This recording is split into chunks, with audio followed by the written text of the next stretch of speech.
Chers internautateurs et internautatrices, amateurs d'analyse et de stratégie de haute volée, bienvenue dans ce 5 minutes après. Mais ce 5 minutes après quoi? Après une partie de l'UniQuest que j'ai là entre les mains. C'est un jeu de chez Libellude, c'est pour ça qu'il y a Régis et Alexandre, qui sont les représentants de Libellude.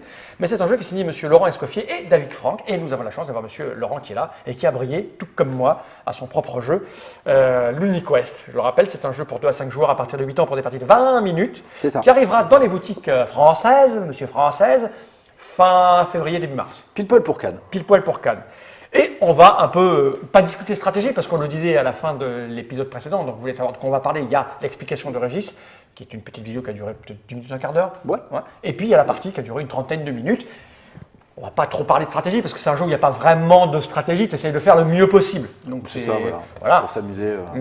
La prise de risque. On va plutôt discuter de production, de création, de savoir comment vous en êtes arrivé là et de répondre aux questions des internautes et internautatrices, car c'est des petits trucs un peu en supplément pour nos abonnés qui ont droit à des petits trucs, Avec plaisir. à des petits bonus exclusifs. Et donc, rapidement, quelqu'un demande, est-ce que ça sortira en avant-première à Cannes ou en même temps dans les boutiques? En même temps. Exactement en même temps. Ouais. Ça sera dans la campagne de commercial dans laquelle aura lieu Cannes, ça sera la même pour les boutiques. Donc, voilà. Quelqu'un demandait la durée de vie des petits feutres. Nous, on on a fait beaucoup de parties. Après, il n'y a pas de. Voilà, ça reste comme un petit feutre. Si vous pensez à le reboucher, etc. Mais on en a testé énormément. Ouais. C'est vrai qu'il y a beaucoup de trucs un peu pourris. Et ceux-là, pour l'instant, on est super content. Après, oui, je pense que si tu en fais 500 parties, oui, le feutre, il va mourir de sa belle mort. Mais c'est tout le problème des jeux inhérents avec des feutres. Ça, Alors, et donc, puisqu'on parle de matériel, on va revenir un petit peu au travail que vous avez effectué. Et notamment, et quelqu'un pose la question, c'est quoi le parcours en Doodle Quest et l'UniQuest? Qu'est-ce qui s'est passé? Comment vous en êtes arrivé là, en fait? Parce que ça fait un moment que vous l'avez en... on peut te laisser la parole Ah oui. à Laurent. Alors, déjà, comment ça sort d'un cerveau un jeu pareil? Comment ça sort d'un cerveau? Et écoute, je crois que c'était à la base, c'était David, le fameux David, celui qui n'est jamais là, qu'on ne voit jamais, mais peut-être un jour, on ne sait pas, on verra. Je crois que le tout début, c'était à Essen. On a parté du salon un matin avant d'aller de se jeter dans la foule. Il avait sorti une idée de jeu comme ça. Il y avait cette notion de distance déjà, et il y avait des formes géométriques à devoir. Enfin, il y avait quelque chose avec ça, et j'ai tout de suite senti qu'il y avait quelque chose. Et c'est une idée qu'on a testée au départ. On a essayé plein de choses. Bizarrement, on a fait un long détour avant d'arriver à finalement un truc qui paraît très simple à l'arrivée.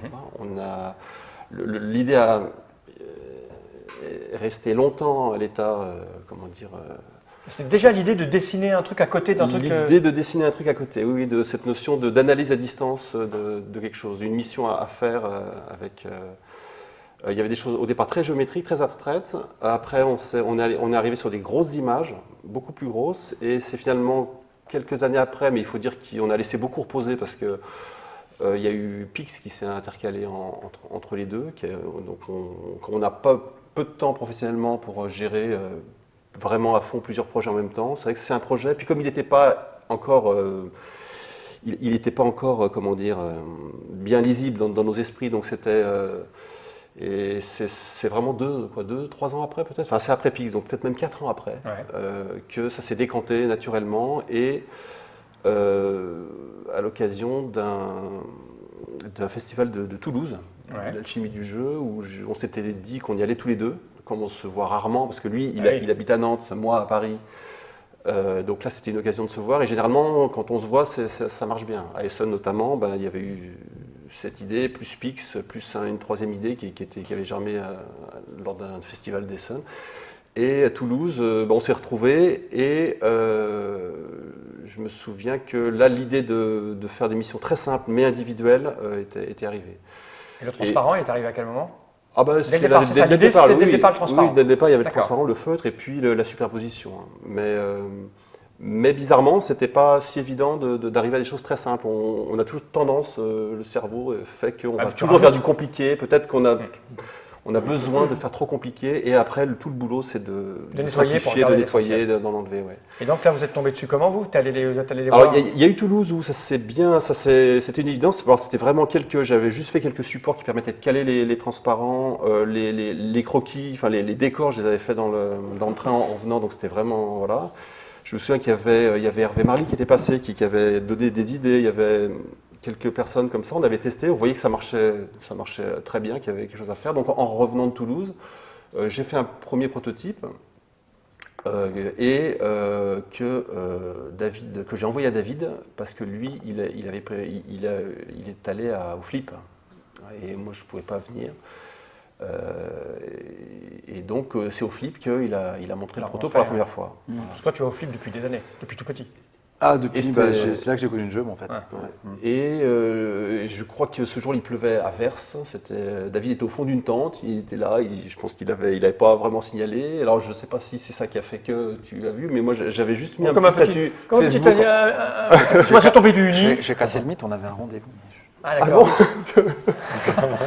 En plus, David te raconte des cracks. Ah bon, je J'étais sais là, pas, triste, j'avais froid, faim. Je crois me souvenir que Mathieu Despnous avait fait avait fait un peu chauffer le buzz parce que j'avais fait un petit statut Facebook et je crois que Mathieu, est-ce qu'il a vu le enfin en tout cas il était là Mathieu, ouais. Il a vu le jeu et il a reposté un truc sur Facebook. Qui disait beaucoup de bien sur le jeu. Et à ce moment-là, ça a été une sorte de... J'ai reçu plein de mails d'éditeurs, etc., qui me disaient « Ah bon, j'ai vu le truc de Mathieu, mais quel truc de Mathieu ?» Je sais pas, peux-tu m'en dire plus, etc. Bon, et je crois que... Mathieu est très fort pour faire monter le buzz. Ouais, et derrière, c'est un professionnel. C'est un allumeur. Mathieu est un allumeur. Et t'as déjà lu? Et après, comme j'étais pas là, tu vois, c'est que peut-être un peu fantasmé, hein, mais je crois que David a été assailli par des éditeurs qui se battaient devant lui, c'est ça, hein, c'est ça, c'est à peu près ça. Cornu. Incroyable.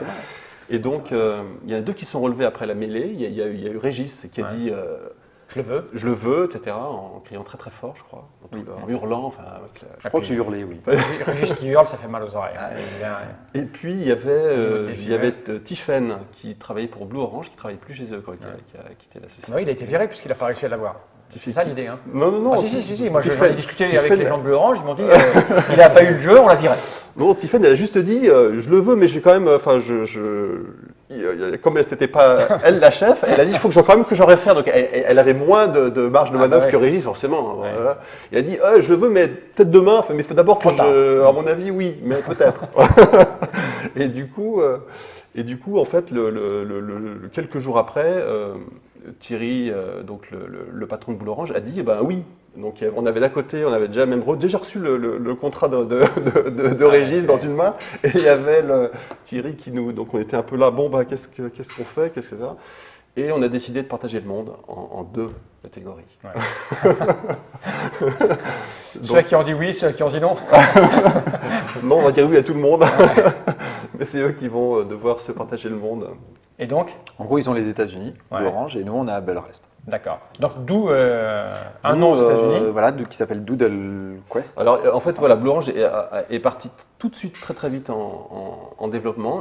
C'est eux qui ont donné le nom de Doodle Quest. D'accord. Après, ils ont eu en fait, ils avaient pour ambition de le sortir dès, 6 mois après, c'est-à-dire dès le début de l'année prochaine. Le flip, c'était en juillet, ils voulaient le sortir le janvier suivant. Mais ils se sont rendus compte qu'eux aussi, ils ont eu des petits soucis. Ils se sont rendus compte que c'était pas si simple, qu'il y avait un gros niveau de développement, qu'il fallait vraiment tester les niveaux, vérifier la difficulté, etc. En plus, je crois qu'eux également, ils ont eu des petits soucis de fabrication. Tu peux pas trouver les bons feutres, effectivement. Et puis même le problème qu'on avait eu avec le proto, qui donne pas une belle image du jeu, c'est que ça bougeait. Là, ça ne bouge pas. Il ne faut absolument pas un millimètre de... Là, tu peux y aller, tu peux secouer la boîte, ça ne bouge pas. Tu ne peux pas te permettre... Les trucs tiennent aussi autour, mais ça, c'est une spécialité. Les copies chinoises vont avoir du mal, parce qu'il faut vraiment que ce soit calibré au millimètre. Donc du coup, oui, effectivement, donc eux aussi, ça a pris un peu de temps, mais le nom était là très vite. Et du coup, plutôt que de sortir en janvier suivant, ils ont sorti au janvier d'après. Donc ils ont sorti l'année d'après. Pendant ce temps, Régis travaillait. À son rythme. Il travaillait. Il travaillait. Alors autant c'est vrai que le Doodle Quest qui est sorti aux États-Unis est assez proche du prototype d'origine, qui était un milieu sous-marin que certains d'entre vous avaient sûrement vu à Cannes. lorsqu'on avait fait une petite caméra avec d'ailleurs les premières ébauches de Régis, ça, qui était dans l'esprit des poissons, ce qui permettait d'avoir un fond très neutre, de bleu un peu, etc. Et d'être vraiment centré sur les épreuves et des choses très simples et effectivement ciblées sur un public beaucoup plus familial, enfant. Et donc ils sont restés assez proches, en dégâts, parce que notre prototype d'origine c'était un jeu coopératif. À l'origine, on était tous amis, tous membres d'un équipage. On avait un petit sous-marin, on était dans un sous-marin et on était poursuivi par une espèce de gros piranha géant. Et le jeu avançait automatiquement et nous, il fallait qu'on fasse suffisamment de points pour avancer et pas se faire bouffer par la bestiole. Beaucoup de drogue qui circule dans le milieu artistique. Si on se faisait bouffer, ce qui arrivait, on pouvait encore essayer de sortir du ventre du piranha par le biais d'une mission, etc. Enfin, il y avait des trucs comme ça, mais c'était au départ du coopératif qui pouvait aussi se jouer en compétitif. Le problème, c'est que c'était un peu compliqué. Alors déjà, du côté américain, c'était clair qu'apparemment, ça c'est pas leur style. Enfin, c'était pas... Le jeu coopératif, c'était pas bien, ça marchait pas. Ça a un peu changé. Donc voilà, ils sont partis sur du compétitif direct. Et puis, ils ont fait un gros travail aussi de développement, mais en restant dans l'esprit sous-marin. Alors que Régis, lui, a complètement... tout changé. Et alors, moi, j'étais ravi, parce que autant on a travaillé avec Blue-Orange pour proposer vraiment différentes missions et travailler sur le choix des missions, autant Régis a fait un boulot de développement tout seul, sans nous solliciter... Et nous, avec David, quand on a vu le résultat, donc c'est Régis qui a amené tout le côté libellude, je ne sais pas comment vous travaillez, donc qui a amené tout ce côté jeu vidéo qu'on a découvert longtemps, qu'on a commencé à avoir des choses, quoi. Et du coup, on se retrouve avec deux jeux qui sont les mêmes, mais qui sont différents.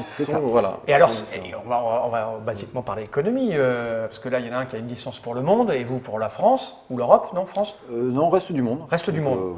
Voilà. Ça veut dire que la version américaine, qui est la même chose, mais qui n'est pas pareille, on ne va pas la trouver chez nous? Non. Et oui, mais comme ce n'est pas le jeu, comment vont faire les gens s'ils veulent les deux?